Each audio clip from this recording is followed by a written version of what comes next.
Have you ever felt like you're the only one holding your relationship together? Like every conversation, every action, every decision is something you have to force yourself to do just to keep it together and keep the peace? Maybe you're bending over backwards, showing up, staying patient, biting your tongue, but deep down, it's not out of love anymore. It's out of obligation.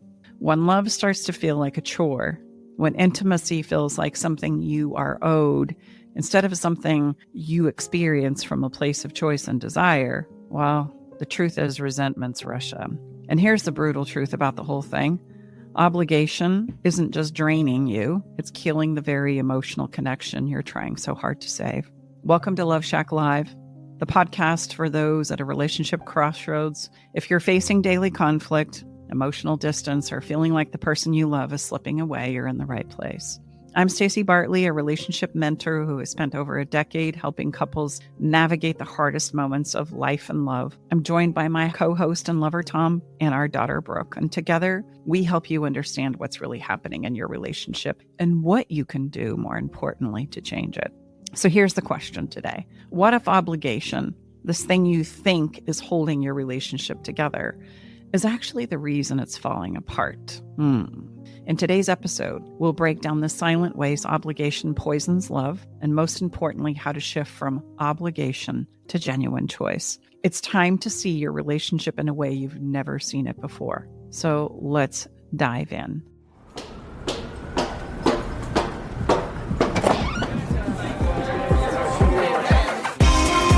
Hey, thank you for coming. Welcome to the Love Shack. I thought it might be important for us to actually define obligation, because sometimes we're not quite sure what it is and how it plays a role in our life and in our relationships. So the meaning of obligation is a duty, responsibility, or commitment that a person is bound to fulfill, either morally, legally, or socially. It arises from laws, agreements, personal values, or societal expectations.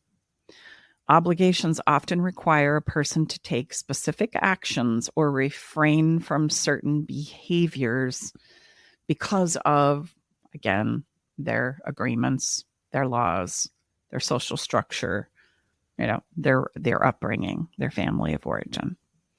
And so it is, right? And I'll just say, maybe I should back up here. One of the biggest constructs of obligation is the marriage, the union of husband and wife, whatever that looks like. There are good things and challenging things about that. And often, you don't have to look very far to see that very often people point to the construct of marriage as though that's the thing that destroyed their relationship. And we dismiss this, those of us who are pro-marriage or anti-marriage, doesn't matter what side of the camp you're on, because here's the thing that we don't understand. It has nothing to do with whether we marry or we don't. And it has everything to do with the principles of obligation.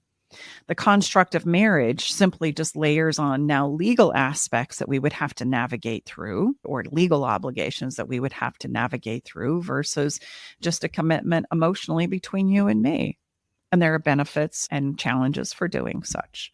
So whether you're anti or you're pro, I want you to see this conversation today really applies to you. It's not so much about what you choose to do or where you fall there. It's about how we handle those constructs of agreements, those constructs of obligation are going to actually have an interplay in your life. Would you say the obligations that we're talking about today that destroy relationships are spoken or unspoken? Both. Okay. I would say both, because sometimes they're self-inflicted.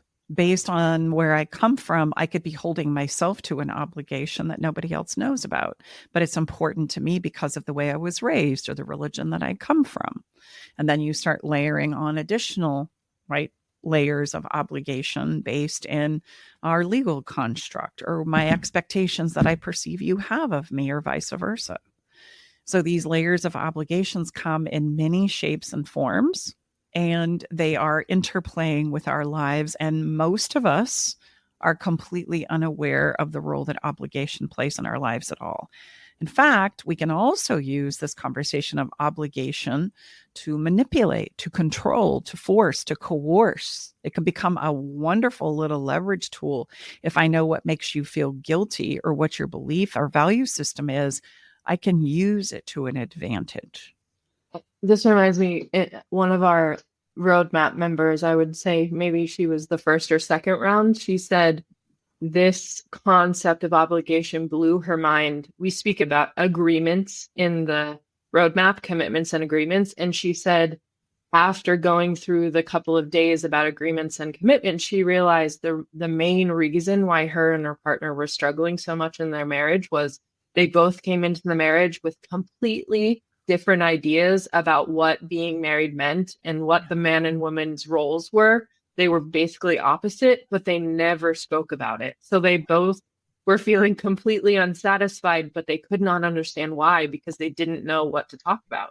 Mm-hmm. And she just said it completely blew her mind, and I'll never forget that. That's a great example, Brookie, of why it is marriage has such impact on our relationships. Again, it's not the day of celebration. It's because of how we hold marriage and our own thoughts and in our own experiences and what that means that I'm obligated to do and my partner is obligated to do, but we never have a conversation about it. We just presume it goes without mention. The thing that really actually that stuck out to me the most in her share was that both of their ideas of how marriages work came from how their mothers acted in their marriages. Mm-hmm. So one of them was very kind of subservient to the male. And the other marriage was very equal on both sides. So the dad and the mom, switched jobs a lot. They both did the cooking. They both shared the duties. And so you could see why those examples would create a lot of different expectations and obligations and what they thought their marriage was going to be like. Mm-hmm. Absolutely. That's very, very common. And we don't stop to think about these nuanced things. We actually think of marriage as like something that's going to give me a guarantee. We like the idea of the obligation because this means that you really want me. You really want to be with me. You really want to co-create with me. So we might even, on the flip side of this, rush to get married to create a sense of obligation because it makes it feel like it's a little more sound and a little more foundational without realizing marriage doesn't give us anything that the relationship doesn't already have, but it will absolutely cast a layer of obligation onto the relationship, which is why often we point to marriage as the problem. It's not the problem. It's the foundation of what we believe is the expectation and obligation on it that then we start to foreshadow on ourselves and or our partners that starts to cripple the relationship. Now, I also just want to be really clear here. Life and relationships are filled with obligations. They're going to happen. We have them in our life. It is something that we absolutely have to dance with. We have laws that we have to abide by, whether we like it or not. We have obligations to doing things because of our choices, etc., that we may or may not like. So obligation is going to be part of the deal. But just like anything, obligations can become out of balance and are the only thing that often holds a relationship together. And if that happens, we are completely out of balance. The relationship has to contain more than obligation in order for it to be successful. But over time, very often, it's the only thing that is keeping life in a relationship over time. The obligation of the finances, the obligation of the children, and the obligation of what it is and why it is we have to stay together from a religious context or a familial context or a social cultural context. So it's the layers of obligation that very much are now out of balance because there's nothing more to the relationship than the obligations that are holding it together. And it's completely out of balance. I would say that in those situations, there's a lot of bleeding out the back. Oh, yeah. What is bleeding out the back for our listeners who aren't private clients? Bleeding out the back means you're taking care of what you're not receiving in the relationship outside of it. It could be through overwork, overexercise, addiction situations, alcohol, porn, whatever. It's just at some point in time, none of us has an unlimited runway. If we're not getting what we need where we're at, our human desire and need is going to get it somewhere else. It's just how the universe is wired. It's called coping. Yes. In And one word, it's coping. We're coping to stay present and fulfill the obligations that we now find ourselves in. And we don't say obligations. We say, I feel stuck. I feel like I don't have Trapped. choices. I'm trapped. There's nothing I can do now. Or your loving family and friends may say, well, you've made your bed. Now lie in it. Here you go. I also want people to think of obligation as also all the little tasks too. Like, I think we see obligation maybe as, I have to stay married because I made my vows. I'm obligated to be in this relationship. But it's also like, imagine having the longest day ever at work. And when you come home, nothing in your emotional cup is going to get filled, but you have to take out the trash. You have to cook dinner. You have to put your kids in the bath and put them in bed. Like, all of that is obligation. So where is the balance, like Mom 2 said, where you have some laughter or you kiss and hug or hold hands or have a little fun and whimsy? Those are the things that we're supposed to be feeling. But when we get so mired in obligation, it makes everything so transactional. And maybe it feels better to be at work than to be at home because you feel so obligated in your house, Yeah. And when out of balance becomes the case, the obligations will strangle the essence of the good stuff. What is the good stuff? Let's be clear. Intimacy, care, empathy, connection, desire in all of its forms. They are out of our experience and it's replaced with anger, resentment, exhaustion, and abuses of many, many types in our efforts to cope and deal on a daily basis. So bottom line is obligation is doing things out of duty rather than choice or genuine desire. And I want to highlight, because this is so important, I want to highlight all the ways that obligation kills, literally destroys, strangles out of, breaks down the very connection that brought you and your partner together. It starts out great, goes along, and then little by little, the life starts to get choked out of it. And it's usually obligation that's doing it. So it shows up in the pressure to show up emotionally when you're not ready or don't have it to give. We call this running out of emotional gas. But I keep obligating, and this is usually self-inflicted. I pressure myself to continue to give and do and put up with and endure until I literally cannot do it anymore, because I recognize if I do, I won't be okay. I'm going to become, and I am becoming, a shell of myself. This is a place also that when I'm in this place of exhaustion, it's just like asking somebody to show up for you when they're dead sick, flat out on the couch. They got nothing in the tank to give you. So by nature of this, your intimacy is going to tank as well. So now we're forcing affection, sex, and emotional connection because of the duty that you are my spouse. And this is what a good spouse does, or you're my partner. And that's what a good partner does, without looking deeper into the places and spaces, how it is you've run out of emotional capacity and desire to do that in the first place. Like, where did it go? There's a bigger conversation there that either we together collectively have created as layers of obligation, or these obligations are self-inflicted and you've done it to yourself and run yourself out of gas. I also want to point out the difference between commitment and obligation, because I think it's really important.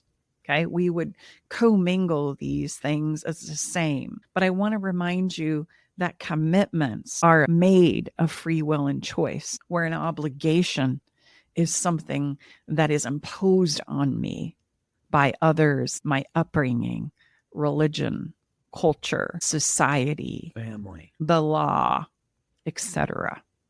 And so the huge difference between commitment and obligation is just that. A commitment is something that I willingly and freely choose into. There's a permission to make a choice there. An obligation is something that is forced upon me, that I feel like I have no choice in it. And now think about all the ways right now where commitments in your own life have turned into obligations instead, because that can be a really slippery slope. One can transform into the other very quickly without us really thinking through the things that I'm agreeing to, much like the experience of the people in our roadmap process. We don't stop to think about these things. We just think, oh, this is my bed. I need to lie in it now. Choice is incredibly important. And we unknowingly place obligation on ourselves and on our partners. And this is going to all eventually backfire, which I personally propose the idea to you is the nemesis of the breakdown of our relationships. I'm having this memory, it's probably back in like 2014, 15 even, where I remember seeing this meme on social media where two people in a relationship show up and they're sitting at a stoplight and the passenger says, "You tell me you love me." And as she's doing it, "Do it now." She pulls a gun out of her purse and points it at her lover's head. And so sometimes that's what obligation feels like. It's like, I got to do it or die. I got to do it or else I'm not going to be okay. You're not going to be okay. What we've co-created is not going to be okay. And although there's some truth to that, this is highlighting the extreme moment where we need to sit down and think about, okay, wait a minute, maybe there's some places and spaces where I need to give myself the permission to, first of all, look, but second of all, redesign some things that I can willingly choose into. So before we give you those helpful techniques and behaviors to really look at all the different ways that I can transform my obligation into something that is more life-giving and more in the realm of choice, let's explore why subconsciously sometimes we push against obligation even when we don't mean to. Like, because I said obligation is going to feel like it's a part of life because it is a part of life. And there's many reasons that we do this. And we do this because of a few really deep-seated psychological and emotional reasons. We're all human here. So if we are, then these all apply to us. The first one I'm going to mention is a loss of autonomy. Humans are wired to value freedom and self-determination. And when something feels like an obligation rather than a choice, we may resist it to protect our sense of control, even if we originally wanted to do the thing in the first place. We can also attempt to control others using the guilt of obligation. There was a client that I had back in the days when I was doing a lot of mediation. And here we are talking about how we're going to divide the finances and how we're going to, have visitation set up for the children. And the custody was split 50-50. And the wife in the equation was growing more and more frustrated. And in the middle of our conversation stood up right in my office and said, "You're going to love me, God damn it, because you promised to marry me and love me on the day that we came together." And that was such a moment of trying to use this sense of like obligation to continue their relationship and not dissolve it, even though there were so many reasons why nobody, including herself, was happy in the equation. It's like this desperation for many reasons to like cling to the things and say, "You can't leave me. We're married. I won't let you. I won't allow it." That is all coming from a place of obligation because of the fears and insecurities that we feel in these very intense moments. That is a great example of my loss of autonomy, or me being given autonomy that I don't want anymore because I'm used to you taking care of my lack thereof of needing it. And so autonomy can be something that I long for and that I beg for and that I take, or it could be something I am terrified of. I don't want autonomy. I want to do this with you together, not on my own. That's terrifying. Number two, I'm going to step into is called innate reactance. There's a psychological principle called reactance, which is our instinctive resistance to being told what to do. Remember back to being a 2 or 3-year-old, maybe a 5-year-old, a 10-year-old, a 17-year-old, a 19-year-old. Honey? I was model throughout it all. Being told what to do when we perceive it as an obligation, it's imposed rather than freely chosen, we instinctively push back. This is where the power of learning how to use an ask comes into incredible importance. Because if we are constantly telling our partners what to do, hell, if we are constantly telling ourselves what to do, that narrative internally becomes very, very resistant, as well as somebody telling me what to do. And I don't want to take it anymore. Babe, when you and I talk about the phone and you doing this and you doing that, and I've got this and this is how it's going to go down, I have a very sensitive. That's why I don't ever touch innate Staci's phone react. anymore. Even when I know it's going to run out of battery and it's going to cause us problems later, I'm just going to leave it right where it is. Because I have a highly sensitive. I was reactance charging to my this. phone not too long before we recorded this podcast, and I needed my phone charged, and Staci's phone was dead. So I had to take my phone off. You are a born rebel. And it's funny because we're not even telling you what to do, but that's how you take it. It's just your natural essence takes it that way. Even when we're just trying to be helpful, you take it as we're telling you, you don't know better. You have to do it this way. Stay with us. We'll be right back. Hey there, Love Shack Live family. It's Brooke. If you're listening right now, chances are you're navigating one of the hardest moments in your relationship. Maybe your partner has asked for space and you're left wondering, what do I do? What's next? I want you to know you're not alone. This is such a tough and scary place to be, and it's okay to feel unsure or even overwhelmed. That's exactly why we created the Love in Limbo 30-Day Roadmap.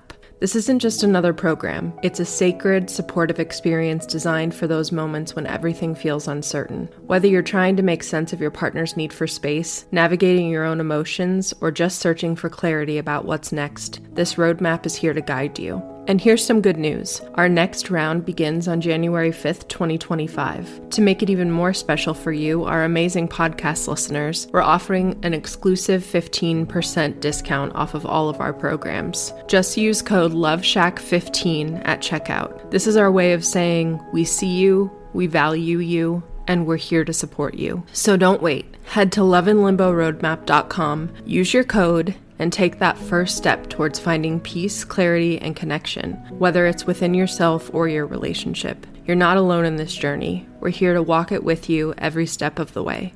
Let's do this together. 100% spot on. I take full responsibility. Not too many mornings ago, I take my phone off the charger when I wake up because it's fully charged, because that's how I like it to be when I wake up. I was going to put Staci's phone on the charger. She said, I thought you were asleep. Don't you touch that. Oh, man. Like she's got eyes and like it's dark. Okay, I guess I won't be touching it. So true. Because when the alarm goes off, Staci's not a real strong morning person. She doesn't want to go too far before she got to turn the alarm off. So now I don't touch the phone. Just leave it right there. Exactly. Uncharging, it's going to run out of gas. It's okay. I have a high sensitivity to innate reactance. Don't tell me what to do. It fires me up. It can be a nemesis and it can actually be a superpower depending on how it's used, which all of these can be, by the way. If somebody tells me you can't do that, I'm like, well, let me show you how. And if somebody starts to tell me what to do, I can become a handful. So the next one I want to talk about is the emotional weight of things. And we so underestimate this, the emotional weight of things. Obligation can carry an emotional burden, especially if they feel tied to expectations, guilt, or pressure from others. If fulfilling the obligation feels heavy, or you're tied to some kind of an external need for approval, what we're really resisting is the emotional strain and exhaustion from the obligation, not the obligation itself. It's because it carries this emotional weight for me that I don't sometimes know how to carry. We can talk about it in forms of like emotional overwhelm. I describe it a lot as emotional capacity because I just don't have the capacity to do it anymore. I'm getting exhausted. My emotional gas gauge is going down, down, down, down, down, and I don't know how to cope. I don't know how to deal with this. And very often emotional exhaustion will create more coping in our lives, not less. And so considering the emotional weight of the obligation is something to be considered. But often we don't. We feel like we should just be able to carry it, do it, deal with it, whatever the cost and whatever the experience. All the ones that I've mentioned thus far, and I've got a few more to mention, they impact how I show up in my life and in my relationships and engage with others, including myself. And so you start to see obligations have a lot of emotional weight to them. There's also the fear of failure. Sometimes we avoid obligations because they cause us to confront the possibility of falling short in something. If an obligation is tied to performance or expectations, our subconscious may resist us as a way to escape failure. This happens actually often in the places of sex, especially in men. It's usually the underlying psychological belief or factor in the lack of being able to get and sustain an erection. Because I have this fear of performance and it not going well. So I'll just avoid it altogether. Or when the act ensues, I can't cope. I can't manage it. And all things fall apart because of the obligation that I'm supposed to be able to do this. And it's turned into a layer of performance instead of something that I'm willingly choosing in, and however it goes, it's going to be okay. That's an obligation, not a get to. There's also resentments from the past experiences. If by chance we felt controlled, manipulated, or burdened in the past by obligations that really weren't ours to carry, say being the oldest in your family of origin and you were obligated and pressured to take care of all your younger siblings, we may carry resistance to even healthy or reasonable responsibilities today as a protective mechanism. So the expectation trap, if they loved me, they would do blah, sets in and can run our lives 100%. And then conflicting desires. Sometimes we genuinely want to fulfill an obligation, but other desires, say comfort, rest, fun, personal goals, will compete with those obligations. And now we find ourselves in an internal conflict with what to do. The subconscious resistance can stem from inner conflict rather than outright rejection. And we don't consider these things. I make up a lot of rules in my obligation structure that if you don't want to do this, then that means fill in the blank, without realizing, there is so much more going on than that. I can actually want to step into these obligations, but again, for the fear of what it's going to impose upon me, I'm not quite sure I can manage it all. And we have a heck of a time talking about these kinds of things unless it's been modeled to us. Well, everybody raise your hand that's had that modeled. Like, honey, let's sit down and talk about how we feel around our obligations, our commitments and our agreements, what's working for you and what isn't. Has anybody heard their parents or demonstrations of relationships that say that ever? Never. I feel like saying, let us talk about our obligations could possibly be worse than the saying of, we need to talk. Exactly. So true. Everybody goes, what? Yeah, we wouldn't even know what we're talking about. I would just take it as a huge beat up of guilt and shame. Like, it's almost like cue the dysfunction. Ding. We're a hot mess before we even sit down at the table and understand what it is we're talking about. So true. Okay, there's one more important one that I want to mention before we move on to how and what to do differently. Burnout. If obligations start piling up, our subconscious may push back as a form of self-preservation. Even small commitments can trigger resistance when we feel overloaded. And babe, this is where I think we can cue your obligation is, right? The layers and layers and layers of, yeah, no, yeah. I wish if you're listening to this auditorily, you should have seen the look on his face. It was precious and priceless.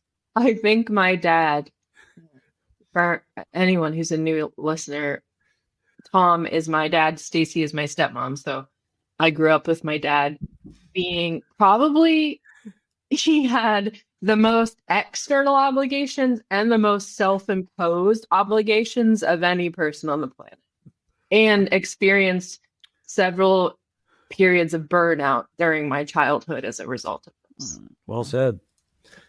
Must be sturdy because I'm still standing. Yeah. and a slow learner. And I married a woman who has like a community just as a family, like numbers don't even mean anything to her. Well, here's the thing. You're going to learn how to deal with that or it's going to crush you. So thank goodness you've come a long way in, I don't know, more than a decade or two. Apparently. Yeah. And you've become much more aware of your capacity, I think. And you are able to see future cast better and say, no, I don't have the capacity to do that. In the past, you would say yes to everything. Still dream of Tahiti and being on one of those little huts, where you take the pier out to the water and you're right there. That's where I see us. Yeah. In my own obligations, I was having a conversation with Tom not too long ago. And I was saying, looking back, as we all do in our obligations, I should have done this and I should have done that. Should have gone like this. Oh, maybe it should have been like that. And I just kept going and going and going. And it was so sweet. At one point in time, he just touches my leg and says, babe, all of that is really true. But you know what? As a result, you wouldn't have me. And I went, okay, well said. Absolutely well said. You're right. So that's sometimes the way we need to look at obligations, right? We need to constantly reevaluate them and look at them and be aware of them. And now we're stepping into the key to working with our resistance in obligations and with obligations and all of the obligations that are going to press upon us that cause us to go, oh, I see it now. I should have done this. I should have done that. I want to remind people that the thing I said about self-imposed obligations, it can be exhausting to be in a relationship with someone who is that kind of person, who has so many self-imposed obligations that isn't willing to compromise or relax with their partner until all the obligations are done and all the boxes are checked and all. It can feel like if you are in a relationship with a person like that, if you are that person and your partner is the more relaxed one, it can feel like they don't really have a place in your life because you're so full of obligations. It can feel like, well, where do I fit in? Because if you're not willing to compromise or set down any of those obligations or accept help, or, maybe we could reassess some of them. It's like, well, where does the relationship fit into it? And I think you probably just feel like you're a very integral person who wants to get all of the stuff done and takes care of all of the stuff that needs to get done. But I would just invite you to look that actually can be a cause for space or separation as well, because you're so intense on your obligations that your partner feels like, okay, well, I don't really feel like I have a place here. And I think we don't often talk about that. I agree. And we hear it a lot in our work with regards to, I'm really low on the totem pole because all of these other obligations are usurping our relationship. And I come from a place of perceived belief and expectation that the relationship is at the top of the totem pole, not down here at the bottom. And that's usually an obligation problem, where I can't let go of these obligations for fear of letting my kids down, my parents down, my religion down, myself down. I have to do all of these things before I can fit you or plug you in here. And it absolutely can feel like I'm not a priority. And it's really not that I don't love and care about you. It's just I don't know where to fit you in with all of these layered obligations that I have in my life. And I've got to say, you've come a long way in that regard. Thank you. I don't even question whether I'm at the top of the totem pole or not. And I love you for it. And hopefully too, in my resistance and my reaction to help and support, not telling me what to do, right? We'll continue to make some strides in that area. I just think it's important for people who are very integral people who love to stick to their obligations. I think they would not be able to admit that it is hurting their partner. A lot of the time, because they feel very proud of how they fulfill all of their obligations, and it's really part of their personality and it's important to them, but they don't realize it's hurting their partner. It's a classic case, just we'll kind of have a hypothetical, come on, Phyllis, you know that I love you. What do you mean? I've been providing for you for 37 years, but you're like, yeah, but where have you been? So we can confuse, and I'm guilty of that. I have no question. We can confuse meeting some of these obligations as a way to express our love. But, a common complaint we as a family hear when people start to come into our world is, I'm not getting any of my special someone, even though there's acts of service and acts of fulfilling these obligations. I'm not getting you. Yeah, it's a tough one. It is a tough one. It is. Coming from a person that is like, if I tell you I'm going to be there, I'm going to be there unless I'm in a car accident or I've had a death in the family. Literally, that's how I roll. That's how my whole family, Brooke and her uncles we're like the pillar. You open up the dictionary and you'll see all of us. There's 4 brothers. You'll see all of our pictures right there. Well, because we're stepping into now the key to reworking some of this resistance and reframing obligation into a conscious choice, essentially shifting our focus / mindset from having to getting to do something, because it's more of a life-giving choice as opposed to this self-imposed thing that I feel like I don't have any choice in. Do you, off the top of your head, have any suggestions for people who maybe do struggle or identify with, having this construct of, being so reliable, confident, accountable. I have so many self-imposed obligations that, it is hard to fit somebody into my life until I get to the bottom of my obligations. No, that's a great question. I would say, it's very, very important that your special someone, has the ability like Staci does to be able to approach. Now we're back to the basic behaviors and qualities that we say have to be there, the permission for each person to feel and do as they do, and then the emotional safety to share. So we have had a lot of years of exploration and conversations and experimentation. And it's been a slowly letting go for me. And quite frankly, it's exhausted me anyway. I mean, I've got every body part on me replaced, so to speak. So, I mean, but if you have someone that's trying to punish this out of you rather than an exploration approach, an invitation approach, I would say, because you're very good at that, is how it's allowed me to get better and better and release this and feel good about it. I think it's a difficult one because for everyone, let's just use Dad as the example, for everyone that is, benefiting from his self-imposed obligations, they're telling him how great he is. So everyone outside of the relationship is like, oh my God, you're such an amazing man. You're doing all these things for the community and for your grandchildren and for your children. And then the wife, mom too, at home is like, well, but what am I getting? So it's like, it's a very weird / not a normal relationship conversation because it's benefiting so many people, but it's really hurting the one that's supposed to be number one. And I feel like the partner can be like, well, I don't want to say anything because he's helping so many people and so many people count on him. It's like a very interesting dynamic that I know takes place in a lot of households. And they probably, like a lot of the partners who feel neglected probably feel guilty about bringing it up because the partner is seen in such a good light. They're on all the committees. They're doing all the meetings. They're doing everything that an upstanding citizen should be doing, but it's not giving anything to the relationship. Mm-hmm. Well, and you respect and admire that about the person. Yeah.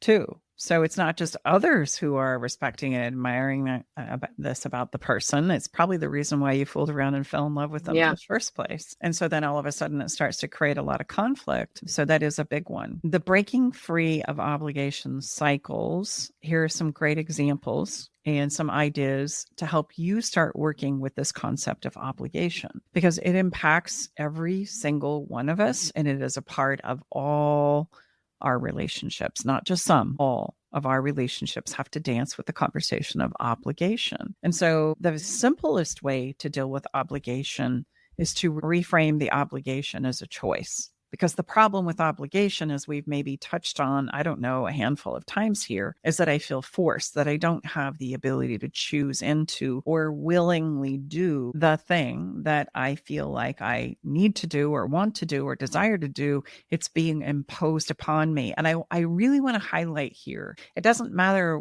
how good or integrous or value driven or belief benevolent, etc., all the things you can start labeling on them. But if it feels like an obligation in any way, shape, or form, it's amazing based on the things that we've touched on here, which is a good smattering of what really drives obligation as to why it is we resist it. Right? If we go back to the example of me, you could be giving me the best advice ever. Like it could be off the chart, but the minute it felt like I had to do it or I was forced to do it or I was told to do it, I'm going to rebel. I'm going to just, what? No. Now you're done. I can't listen to you anymore. It's time for us to change the conversation. And often that's how obligation works is the minute it steps into that foot of obligation is the minute that I feel like I don't have any choice and permission. And for lots of reasons that we've already touched on, I might start to panic or I might roll over because of the things that we've talked about. It's just something to really think about there. Okay. So let's talk about some things that you can do. This reframe the obligation as a choice is really important. It's really saying, okay, instead of I have to check in with my partner, I can shift that to I get to connect with somebody I love and deepen our bond. I don't have to do it, but why would I want to choose to do it? And this works because seeing it as a privilege rather than a duty makes it feel lighter and more meaningful to me. I remind myself that it's taking me in the direction that I actually want to go. Another idea is we can connect it to a bigger purpose in our lives. For example, if you feel resistance toward attending your partner's family gatherings, you can remind yourself that supporting them in this place and space strengthens your relationship and helps us feel like more of a team. That makes me go, I really want that. Okay, I can choose into that. I'm going instead of resisting it or shutting it down from the place of obligation. This works because aligning the obligation with something valuable makes it feel like for us as humans that it's an investment rather than a burden. That's really important. You can also adjust the narrative around it. For example, if you feel like your partner expects you to help with something, you can shift your mindset from I have to help them again to I want to show up for them because I care about you and I want to contribute something to you, the project you're doing in our life that's going to benefit us all. Contribution is huge here. And sometimes I have to remember that I care because we can forget that I care when the layers of obligation start layering on our lives. This works because resentment often comes from feeling forced. Changing the narrative can make the action feel more genuine. I'm choosing into this. You're going to start to see the common theme here. I'm just giving you ways really to genuinely choose into something as opposed to coming at it and experiencing it as a form of obligation. And you can find a way to make it more enjoyable. Anything can be, if I'll look at both sides of what's possible, turned into something that's enjoyable. If your partner loves to deep conversations, for example, but you find them exhausting after a long day, I suggest having them during a relaxed walk or over a favorite meal, something that you also enjoy doing too. It doesn't have to just be the deep conversation that you need to hunker down and white knuckle yourself through. You can set it up in a way that gives me something that helps me relax, be present, enjoy the experience as well. That's why we call relationships co-creation here. I'm having a memory where I jokingly think about us trying to find a way for me to support you in your work. And remember, we had the idea that we were going to go over to Napa and have we were going to do it in this big food court, neither one of us knowing much. And we got some food and some wine, and you're trying to lay out all your papers on your computer. We found out that that wasn't something that worked, but it's in the spirit of trying on some things so that we could find the things that actually work. That's the difference. I want to say something about what you just said. That could have, if dad, I know he can be kind of crabby sometimes. So if you would have taken his reaction like that about you trying to do that to heart, you could have never done that again. You know what I mean? I just want people to realize that if your partner tries something new and then you act like a curmudgeon and like it was the stupidest idea they ever had, you think they're ever going to come to you again and want to have some play and novelty? No, they're just going to feel humiliated. So I think it's important that when we're in a rut in our relationship and we're trying to make it better, we come into these things with a little lightheartedness and laugh if it's messy, or don't make your partner feel stupid because that's going to ruin the chances of them wanting to try it again. Yeah, absolutely. And by the way, just so you know, we have found some ways to kind of do both. Yeah. Absolutely. We found some really successful ways. But to take an appraisal file over to the wine country, it's going to take probably 3 times as long as it would if I was at home. To just leave it at home and go taste the wine and have fun without it. It was a precious trial and error. We live very close. We're blessed to have a couple hours away from the beautiful Napa Valley area. So it's one of our favorite places to go, but not with an appraisal file with you. And the point I think that Brooke is trying to make is that we can look back on that moment and we can both giggle about it. I can take us right back. I remember we were in this place we'd never visited before. And I think, honey, where do I put all my papers and stuff like that? We're moving tables and chairs. I just think so many people are like, oh, I'm going to try this new thing. And there's a lot of pressure on them because they're like, oh, my partner doesn't normally like stuff like this. And they're very busy and I'm going to have to pull them out of their shell. And then it goes bad like that, where dad's like, I don't have any place to put my files. What am I going to do? And then it just ruins the moment. And then you never try again because you considered that a failure. Just be whimsical about it. Say, that sucked. Let's try again. Let's try something else. What did we learn from here? And where do we feel inspired to try something better that may suit us, knowing what we now know? Yeah. Those are important moments. Yeah. The reason why this works is that pairing the obligation with something enjoyable, it makes it feel less draining for us. There's not the heaviness to it. So we can still get the task done, but we can still accomplish the obligation as well. That's really important. That is really, really important. When you know you have to do something, how can you make it more lighthearted and how can you turn it into something that's enjoyable? And maybe not enjoyable, but at least bring a little levity to it. My growing up, there was always a favorite beverage involved. That was and still is to this very day something that is implored in our get-togethers with my siblings. We make it a little less daunting by getting a favorite beverage and including that. And then somehow it just makes the work and what has to be done all that much easier. And then there's improve your ability to communicate about your boundaries and your wants. A boundary, again, is where I end and you begin. So if I have an understanding and an awareness about what I contribute and what I can't, and what it is I want, we can navigate through obligations much easier. For example, if your partner wants to vent every night, but you need some downtime, it's important that you know how to say, I really want to support you, but can we talk about this after I decompress for 30 minutes? Because then I can truly be present and offer up what it is I think you or sense you really want out of our interaction. Most of us wouldn't say that. We would just continue in the obligation until we couldn't do it anymore. And then I would say something angry out of my frustration because I didn't advocate for myself that would turn this whole thing into a fight. And this works because it prevents your own burnout. It allows you to show up with real presence rather than anger and resentment that will absolutely lead to a fight. And the last one that I'm going to mention here is sometimes we need to make our obligations smaller and more doable. Maybe the whole obligation is just too much for us to take on in the moment.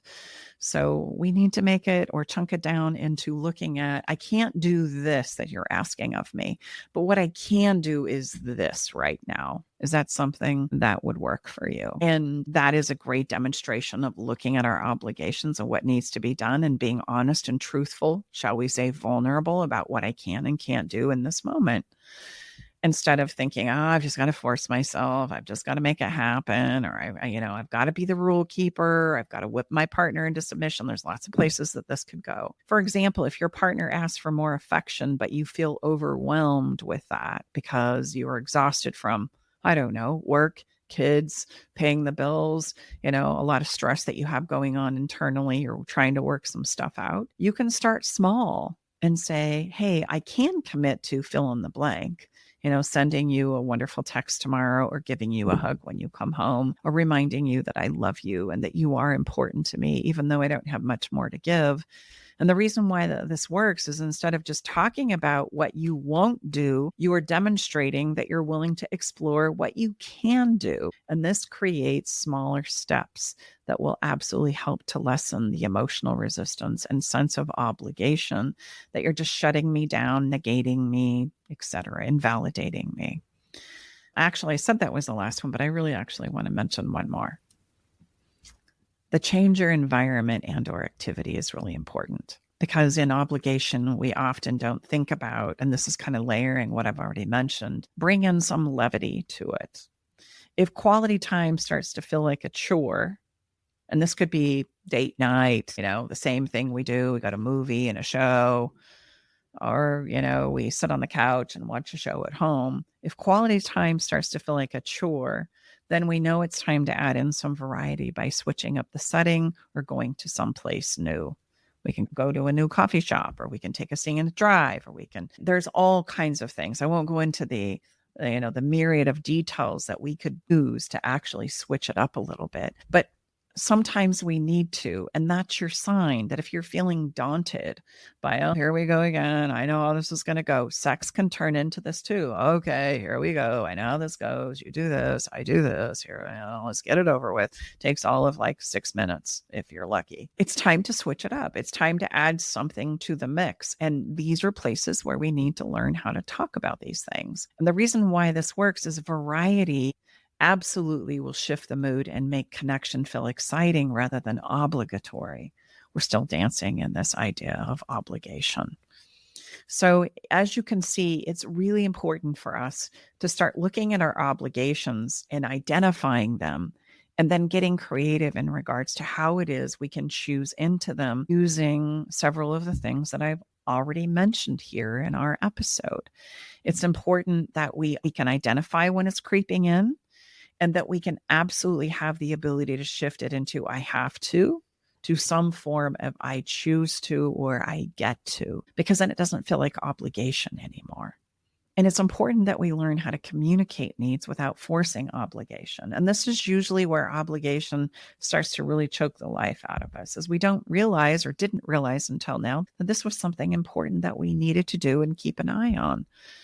It's important that we remember that we care, because so quickly and so often we can think that we don't care. We forget about that altogether in my need to try and avoid many of the things that we've touched on in this episode. I'm overwhelmed. I can't do it. I feel like you're telling me what to do. I'm trying to be a good person, and I have to meet all of these obligations before I can absolutely allow myself to do X, Y, and Z. Like, these are real things that are playing out in our lives every moment of every single day. And so if we can have conversations about them, it can help us transform these suffocating feelings of obligation into those of a more life-giving form, which is absolutely choice.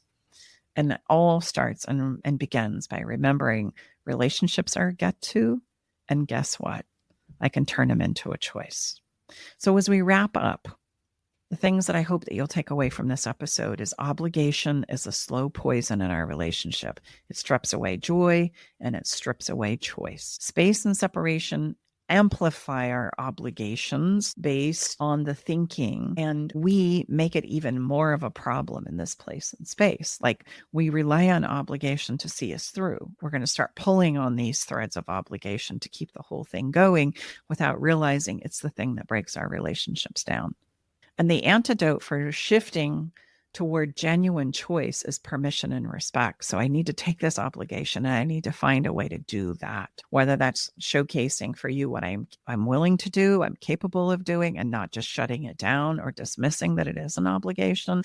But here's what I have in the tank to actually talk about these obligations head on. Loving relationships are necessary for life and health and growth, and are also among the most complicated skills of being a human. Before we can be successful at achieving healthy relationships, it's necessary that we broaden our understanding of how they actually really work and what they mean, and how what we do and believe can enhance or destroy them. It's up to us to give our relationships a chance, for there's nothing greater in life than loving another and being loved in return, for loving is the ultimate human experience.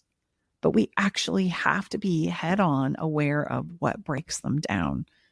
And very often, obligation is the root of those things. So here's the thing. If this episode has resonated with you and you're struggling to navigate space and separation in this moment right now, I want to offer you our self-guided 30-day roadmap, because this can help you immensely with the things that we've talked about here today in this episode. This step-by-step program gives you the tools to shift from anxiety and obligation into that of permission, choice, clarity, as you focus on yourself and understanding that in new and profound ways, so that you truly can show up as the best version of yourself, no matter what happens next.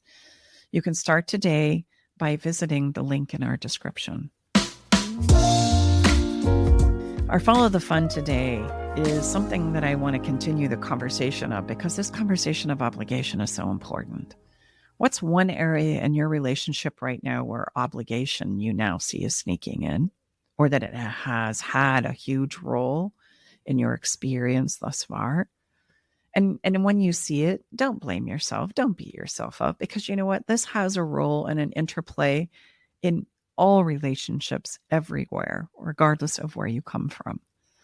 What's important is that we take a moment and that we can see it, that we can identify it, that we can acknowledge the fact that obligation absolutely plays a role in our lives. It's going to. That's normal. But how we handle it and dance with it is what's going to make all the difference in the world. So now that you've identified that one area in your relationship where obligation might be sneaking in, now take the next step. And what's one way you can shift it into that instead of force or obligation? into a place of choice. Our song today is a song that takes us a little back.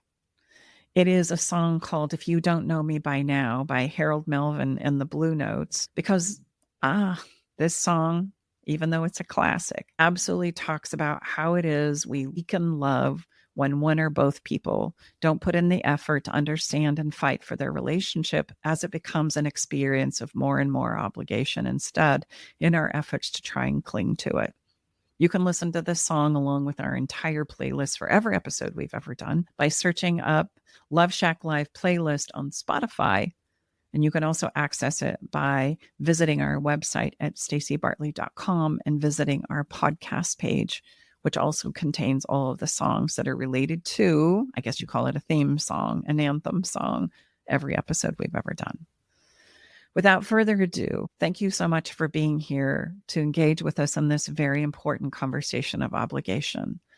I hope that not only has it stirred up your awareness, but it also starts to point you in the direction of how it is you too can dance with the myriad of obligations that absolutely influences and layers on in our lives as human beings. It's normal, but how we dance with it is everything. So enjoy. Listen to this many times, which I suspect that you might. And thank you for spending some of your time with us here today. See you back here next week, ready to dive into even more strategies to support your life and your relationships today. Bye-bye for now.